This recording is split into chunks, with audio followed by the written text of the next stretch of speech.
Video kali ini masih melanjutkan video tentang kemarin, yaitu tema tentang kenapa telur coklat lebih laku di Indonesia. Ini karena menjawab pertanyaan-pertanyaan yang masuk setelah konten yang kemarin itu.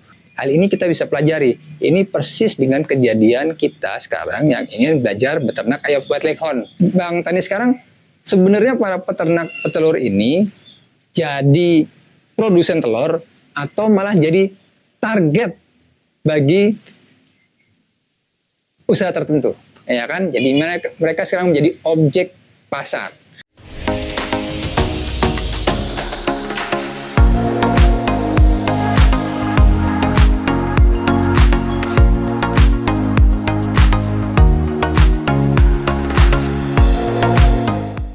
Assalamualaikum warahmatullahi wabarakatuh. Apa kabar sobat tani di kota? Semoga sehat dan bahagia selalu ya. Video kali ini masih melanjutkan video tentang kemarin, yaitu tema tentang kenapa telur coklat lebih laku di Indonesia. Ini karena menjawab pertanyaan-pertanyaan yang masuk setelah konten yang kemarin itu. Banyak yang tanya, Bang, kok konten telur coklatnya nggak dibahas? Insya Allah kita akan bahas di konten kali ini. Oke, kita mulai ceritanya ya. Kita mulai dari sejarah telur coklat ini masuk di Indonesia. Kira-kira sobat tani di kota sudah tahu belum siapa orang yang pertama kali memperkenalkan telur negeri atau telur coklat ini di Indonesia? Kira-kira siapa? Bang Tani kasih clue. Orang ini punya biografi, punya buku biografi. Judul biografinya, tulisannya keren banget nih. Goblok Pangkal Kaya. Itu tulisan bukunya, judul bukunya. Kemudian orang ini pernah merintis usaha dari nol. Bangkrut, pernah jadi kuli bangunan, akhirnya dia merintis ternak, walaupun tidak berlatar belakang peternak sama sekali jauh dari dunia peternakan, tapi dia merintis usaha ternak sampai akhirnya di akhir hayatnya di tahun 2015 dia punya peternakan, perkebunan, properti sampai jaringan supermarket elit di Jakarta. Udah tahu namanya? Siapa kira-kira orangnya? Orangnya adalah Bob Sadino. Yo, siapa yang sudah kenal? Ya. Sekarang kita belajar. Nih Bang Tani juga belajar nih dari Bob Sadino, cara kerjanya. Jadi di tahun-tahun itu, tahun 60 atau 70-an, telur yang laku di Indonesia atau telur yang dikenal oleh masyarakat Indonesia itu adalah telur ayam kampung. Semua orang ngertinya kalau beli telur ya ayam kampung, telur ayam kampung. Kemudian kalau beli daging ayam ya daging ayam kampung. Artinya itu, tidak ada pilihan lain. Ayam ya ayam kampung. Asumsi mereka, pikiran mereka ayam ya ayam kampung. Kemudian Bob Sadino ini diberi saran oleh temannya. Kenapa kamu nggak jualan ayam dari luar negeri? Yaitu ayam mungkin di situ dibilang ayam negeri ya. Sebenarnya ini Bang Tani nggak dapat referensinya. Mungkin bisa ayam Aisyah Brown atau Lohman atau yang lain. Tapi intinya yang disarankan adalah ayam yang bertelurnya warna coklat. Ya, nah akhirnya Bob Sadino menuruti itu. Dia mendatangkan beberapa ekor ayam tadi, ayam petelur tadi, kemudian dia ternak dan dijual telur-telurnya. Kita lihat apakah telur ini berhasil dijual atau tidak. Oke, kita coba renungi strateginya Bob Sadino. Begini, sekarang saat ini kita di posisi yang seperti Bob Sadino. Di saat itu, kalau sobat tani di kota akan mulai bisnis telur, kira-kira yang dipilih yang mana? Ayam kampung yang sudah relatif memang sudah terkenal di masyarakat, atau ayam yang benar-benar baru, warna telurnya asing bagi mereka, ukurannya pun asing, ya, telurnya warna coklat. Ini hal sesuatu yang baru di zaman itu, ya. Hal ini kita bisa pelajari. Ini persis dengan kejadian kita sekarang yang ingin belajar beternak ayam white leghorn. Ini adalah menjawab ketakutan sobat tani di kota yang tanya kepada Bang Tani, Bang, kalau jualan ayam white leghorn apa laku? Apa ada yang beli? Berapa harga jualnya? Kita belajar dari Om Bob Sadino, ya. Baik ya, kita lanjut. Tadi Bob Sadino akhirnya memutuskan untuk mulai menjual sesuatu yang benar-benar baru, yaitu telur ayam negeri yang telurnya warna coklat. Target dia adalah ekspatriat di sekitar Kemang, ekspatriat orang-orang asing di sekitar Kemang. Dia coba pasarkan dengan istrinya. Ternyata akibatnya adalah para ekspatriat itu lebih suka telur yang warna coklat ini, telur negeri. Alasannya apa? Satu, Alasannya telur negeri ini memang lebih besar daripada telur ayam kampung yang sehari-hari mereka konsumsi di Indonesia. Mereka jadi teringat dengan telur di negerinya sendiri. Telur di negerinya sendiri memang besar-besar. Di luar negeri ternyata sudah ada 2 jenis telur yang dipasarkan. Jadi ada 2 kategori. Tidak seperti di Indonesia. Nanti kapan-kapan kita jelaskan. Kita kembali.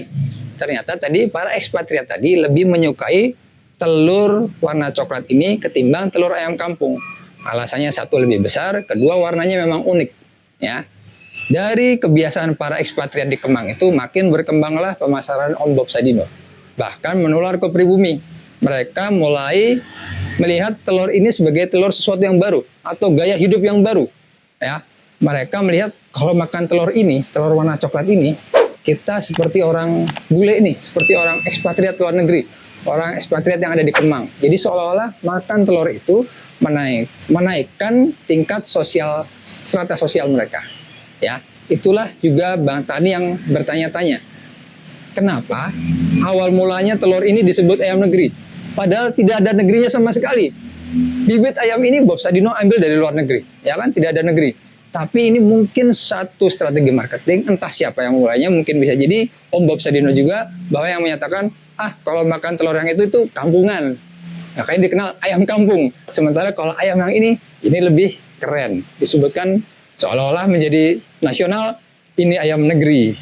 Yang saat itu sedang mendambakan kemajuan sebuah negeri. Jadi seolah-olah saat itu apa-apa yang berbau barat adalah modern.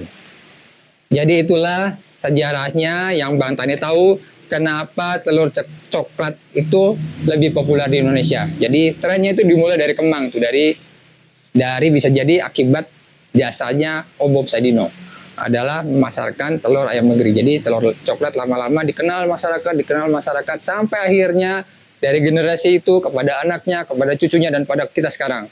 Kita sekarang ngertinya telur, yang dimaksud dengan telur, kalau mau beli telur ya pasti ingatnya telur coklat itu. Di pasaran ibu-ibu kalau bilang beli telur, anggapnya ya telur coklat itu. Nah, sudah banyak sekarang telur coklat di pasar, jadi orang udah nganggap itu sudah biasa. Kelas sosial tadi sudah berubah lagi. Telur sudah tidak menjadi nilai sosial seseorang, nilai kelas sosial seseorang. Sudah hal yang biasa. Nah, disitulah sekarang yang bikin Bang Tani miris. Para peternak kita, ternak ayam kita masih berpikiran tadi, yang namanya mau ternak telur ayam petelur, ya ingatnya telur-telur tadi, ayam petelur yang berwarna coklat tadi. Mereka selalu ingatnya, atau enggak, Aisyah Brown, Lohman, dan sebagainya yang telurnya warna coklat. Ini yang jadi dilema. Bagi Bang Tani akan gambarkan sedikit begini.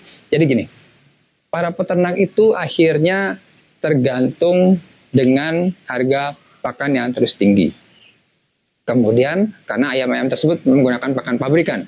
Kemudian mereka masih tergantung membeli DOC dari beberapa PT-PT yang sudah memiliki paten. Mereka nggak bisa sembarangan membudidayakan ayam-ayam petelur tersebut sendiri. Mereka harus regenerasi dan beli ulang DOC. Itu kedua. Kemudian mereka masih harus beli obat-obatan, vaksin, dan lain sebagainya. Jadi sekarang yang jadi pertanyaan Bang Tani sekarang, sebenarnya para peternak petelur ini jadi produsen telur atau malah jadi target bagi usaha tertentu, ya kan? Jadi mereka sekarang menjadi objek pasar. Mereka menjadi objek pasar dari pabrikan-pabrikan tadi. Itulah yang miris. Itulah makanya kenapa para peternak sekarang yang Bang tadi sering baca adalah para peternak petelur mulai pada mengeluh. Ketika biaya pakan sudah tidak bisa membeli lagi, ketika biaya telur, ketika hasil penjualan telur tidak bisa lagi membiayai pakan. Itu kan sedih, padahal mereka produsen. Sebab-sebab tadilah, makanya Bang Tani coba mulai mengajak, atau setidaknya Bang Tani mencontohkan sendiri untuk beternak ayam White Leghorn. Jadi ternyata ayam White Leghorn tadi, satu kelebihannya pakannya dia lebih sedikit daripada ayam-ayam coklat. Ya. Kemudian dia juga ternyata produksi telurnya banyak, tidak harus ras yang genetiknya campuran dari mana-mana. Ras murni pun, White Leghorn murni pun, dia nggak usah diapa-apain, dia bisa bertelur banyak. Ya, itu sudah dipraktekkan di Bang Tani. Makanya Bang Tani pengen mengajak, yuk kita sama-sama coba mengenal. Toh nantinya tujuan akhirnya adalah kita menjual telur atau setidaknya kalau nggak menjual pun kita makan telur. Yang kita makan kan telur, isinya telur, bukan warna cangkangnya kan. Jadi nggak butuh dong warna cangkang coklat atau putih ya.